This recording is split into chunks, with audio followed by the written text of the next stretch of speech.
Okay TBH Labs နဲ့ကြိုးဆိုပါတယ်အခုနောက်ပိုင်းဒေါ်လာဈေးတွေက gaming laptop တွေကကြီးလိုက်ရင်ဈေးတွေကတိတ်ရာနေတောင်ချီတဲ့ကောင်တွေရှိနေပြီဆိုတော့ game ကလည်းအတန်အသင့်လောက်ကတော့ဆော့ကျင်တယ်ဒါပေမဲ့ရေကလည်းအဲ့လောက်မရှမ်းနေဘူးအဲ့လိုဆိုလို့ရှိရင်ဒီဗီဒီယိုလေးကြည့်တဲ့နေကြောင်ညာလေးပြင်ပေါ့ဒီနေ့ဗီဒီယိုဖြစ်မြောက်ရေးအတွက်ကိုတော့ IT Studio Laptop and Mobile ကနေပြီးတော့ကူညီပေးထားပါတယ်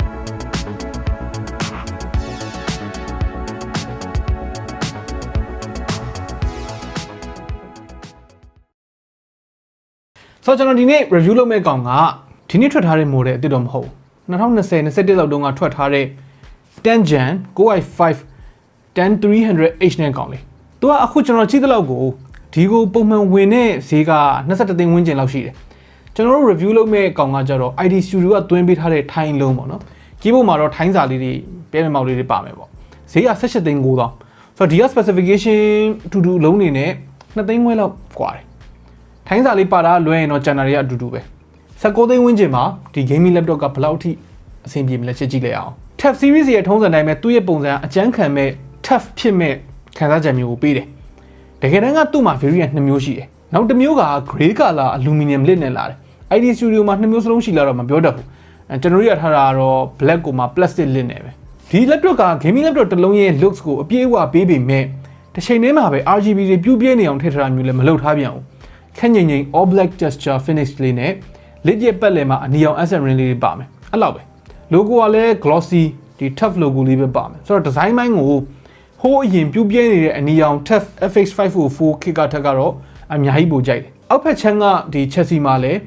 honeycomb design လေးနဲ့ industrial design ဒီ rubber feel လေးတွေတခြားလုပ်ပေးထားတယ် laptop ကိုပိတ်ထားပြီးတော့အဖုံးပေါ်ကနေဖိရင်တော့ flex ဖြစ်နေတာမျိုးတွေတွေ့ရမယ်ကျွန်တော်ထင်တာတော့ plastic lid မှုလို့ဖြစ်နိုင်တယ် aluminum lid version နဲ့ဆိုလို့ရှိရင်တော့ flex ဖြစ်ကောင်းဖြစ်ချင်မှာဖြစ်လိမ့်မယ်မသေးကြဘူးအဲ့နေရာတစ်ခုကလွှဲရင် chassis တစ်ခုလုံးမှာ flex ဖြစ်နေတဲ့နေရာမရှိဘူး keyboard deck နေရာတော့မှသူက flex မဖြစ်နေတာအဲ့ဒါလေးတော်တော်မိုက်တယ်အထူက 24.9mm ရှိတယ် 2.3 kg လေးတယ်ဆိုတော့အထူနဲ့အလေးချိန်တွေကလည်း budget gaming laptop တစ်လုံးရဲ့ပုံမှန်နေထားလောက်ပဲရှိတယ်မကြိုက်တာတစ်ခုက hinge ကမာတဲ့ဘက်ကိုသွားတယ်တစ်ဖက်ထဲနဲ့ဖွင့်လို့မရဘူးဘာပဲပြော overall မှာဒီ design build quality က$600ဝန်းကျင် laptop တစ်လုံးအနေနဲ့ကတော့လက်ခံပေးလို့ရတယ်15 inch laptop ဖြစ်တဲ့အတွက် keyboard က number bar ထည့်ထားတဲ့ full layout မျိုးသုံးထားတယ် key travel တွေ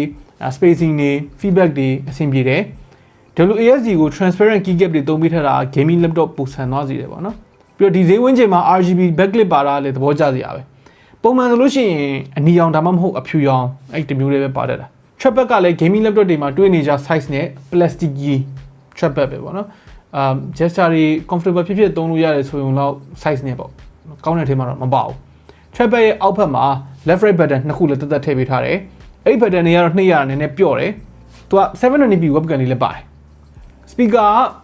dual speaker bottom firing speaker နှလုံးပေါ့နော်အတန်လုံးလောက်လေးတော့ကျဲတယ်အတန်ဆုံးလေးမြင်ထားရင်တော့သူကနည်းနည်းဆူတယ်ညံတယ်ဆိုတဲ့ဘက်ကိုရောက်တယ် distortion လေးရှိတယ်ပေါ့နော်သူ့ရဲ့ဒီ lid ကလက်တစ်ဖက်နဲ့ဖွင့်လို့ရတယ်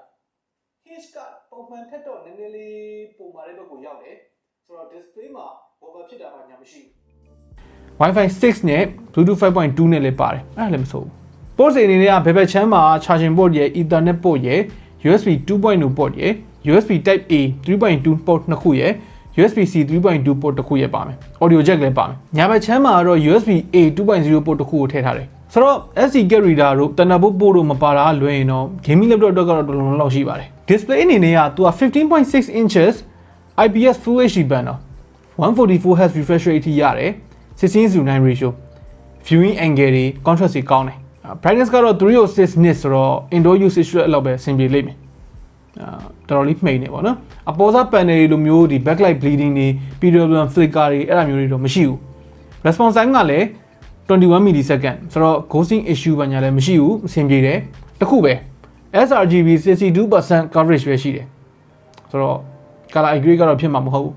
photo video editing လိုမျိုး creative workflow တွေအတွက်ဒီကောင်ကသုံးလို့ကျွန်တော်တို့ကတော့အားမပေးချင်ဘူး 144Hz နဲ့ဒီ quality တိတ်မဆိုးဘူးဆိုတဲ့ IPS panel သုံးပေးထားတာကတော့ဒီဈေးမှာမဆိုးဘူးလက်ခံလို့ရပါတယ် performance ပိုင်းမှာကကြတော့ Intel ရဲ့ Core i5 10300H ရဲ့ Nvidia 1650 GTX 1650ပေါ့နော်အဲ့ကောင်သုံးထားတယ် RAM က 8GB ရဲ့ SSD 512GB ရဲ့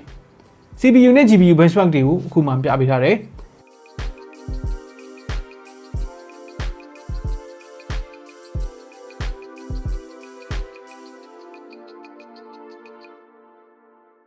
Gaming performance အနေနဲ့က 1080p gaming အတွက်ကတော့မဆိုးဘူးဆိုတဲ့အနေအထားမှာရှိသေးတယ် Apex Legends တို့ Dota 2 တို့ Overwatch တို့လိုမျိုး e-sport game တွေကို low to medium setting လောက်ထိချဆော့မယ်ဆိုရင် refresh rate နဲ့ကိုက်မဲ့ဒီ140 fps ဝန်းကျင်လောက်ထိရလိမ့်မယ် Witcher 3 တို့ Assassin's Creed Odyssey တို့လိုမျိုးနည်းနည်းလေးခင်းနောက်ကျနေပြီဖြစ်တဲ့ AAA title တွေကို mid to high setting မှာ60 fps လောက်ထိရတယ်နည်းနည်းပို demanding ဖြစ်တဲ့ Cyberpunk လို game မျိုးမှာတော့ low setting လောက်ထိသွားရမယ်ပေါ့နော်အဲ့လောက်မှာ50 fps လောက်နဲ့ဆော့လို့ရမယ်ဒီနေ့တော့အများကြီးပို့ပြီးတော့မမျှော်လင့်နိုင်ဘူးပေါ့နော်တာမန်ပိုင်းမှာလည်းသူကတိတ်မပူပေမဲ့ fan တန်ကတော့တော်တော်လေးဆူတယ်မသိရင်ချက်လေရင်ကြတာပဲ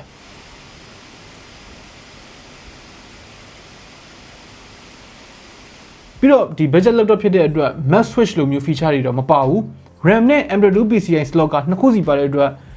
upgrade လုပ်ရတော့တော်တော်လေးအဆင်ပြေတယ်ဒါလေးရတယ်သဘောကျစရာကောင်းတယ် battery life အနေနဲ့က gaming laptop တွေရဲ့ထုံးစံတိုင်းပဲ game ဆော့မယ်ဆိုရင်တနားကြီးကြော်လေးပဲခံမယ်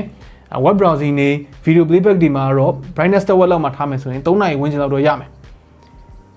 ကောင်းတဲ့အနေထားတော့မရှိဘူးပေါ့နော်